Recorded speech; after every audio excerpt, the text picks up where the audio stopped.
Welcome to NCERT 8th class subject science. देखिए अपना topic number 6 चल रहा है कटाई। क्या है कटाई?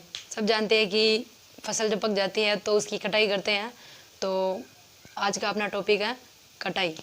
देखिए कटाई किससे होती है? कटाई थ्रेशिंग से होती है। थ्रेशिंग एक मशीन होती है, उसकी सहायता से अपन फसल की कटाई करते हैं। तो देखिए क्या होता है कि जब फसल होती है तो वो फसल क्या करती है, फसल जब पक जाती है तो उसके पक जाने के बाद उसे क्या करते हैं, उसकी कटाई करते हैं, तो उसे कटाई कहते हैं। देखिए दोस्तों, समय देखिए कि अपन को ये पता होना चाहिए कि जब अपन ने फसल बोई है तो फसल कब कट सकती है, पक के कब तैयार हो सकती है। तो ये तो नॉर्मल नॉलेज है जो सबको होना चाहिए। तो देखिए फसल पकने का टाइम होता है 3-4 महीने का, 3 से लेकर 4 महीने तक का टाइम होता है फसल पकने का। तो देखिए कि 3 से लेकर 4 महीने का टाइम होता है फसल को पकने का। और 3-4 महीने में क्या होता है, फसल अच्छी तरह से पक जाती है। तो पकने के बाद क्या करते हैं अपन की हार्वेस्टर होता है। हार्वेस्टर एक मशीन होती है। देखिए दोस्तों, सबसे पहले हार्वेस्टर होता है, उसकी सहायता से हम फसल को काटते हैं। और फिर जब बीज या दाने दोनों को भूसू से अलग करते हैं तो वो होती है थ्रेशिंग मशीन। तो देखिए दोस्तों, यहाँ पे हार्वेस्टर हैं। हार्वेस्टर की सहायता से अपन क्या करते हैं, उनकी कटाई करते हैं। तो देखिए फसल की कटाई करने के लिए एक मशीन होती है, तो उन्हें हार्वेस्टर बोलते हैं। जब वो मशीन से हार्वेस्टर से फसल कट जाती है तो उसके बाद क्या होता है दोस्तों की थ्रेशिंग की सहायता से अपन उसकी कटाई करते हैं। तो उनमें से दानों और जो भूसे होते हैं उसको अलग करना होता है। तो थ्रेशिंग की सहायता से जो वो अपन अपनी देसी भाषा में उसको कुट्टी बोलते हैं, तो उन्हें उस भूसे से अलग की जाती है दाने को, और थ्रेशिंग की सहायता से की जाती है। तो देखिए अब इसके बाद एक छोटा सा और टॉपिक है जो कि वो है 7 टॉपिक 6 मैंने पढ़ा दिया, 7 चल रहा है भंडारण। देखिए भंडारण में सब समझते हैं कि भंडारण क्या होता है। जब अपन किसी यानी कि जो ज़्यादा अनाज होता था तो उनको एक स्थान पर किसी भी स्थान पर रखते हैं तो वहाँ उसे भंडारण कहते हैं।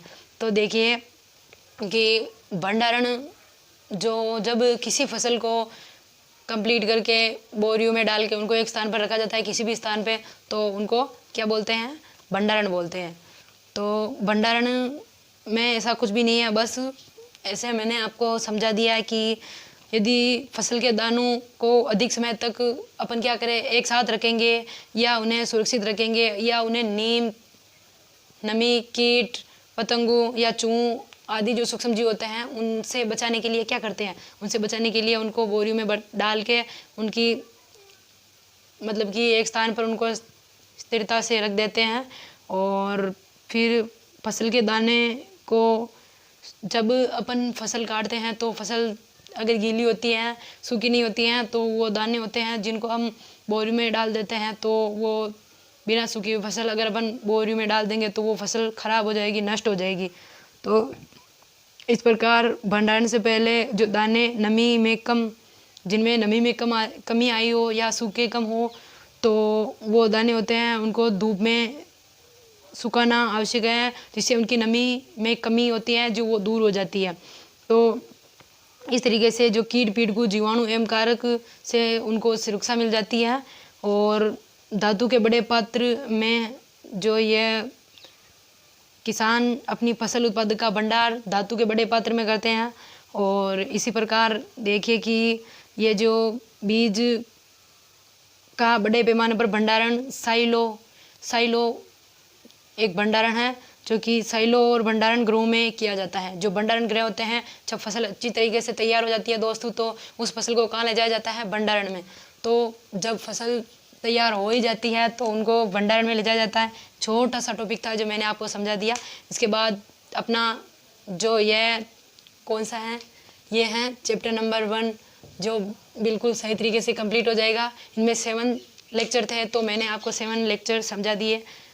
और बने रहे आप हमारे वीडियो के साथ।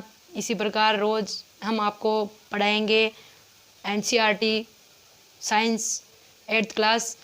और आप हमारे चैनल को लाइक सब्सक्राइब ज़रूर कीजिएगा। जय हिंद।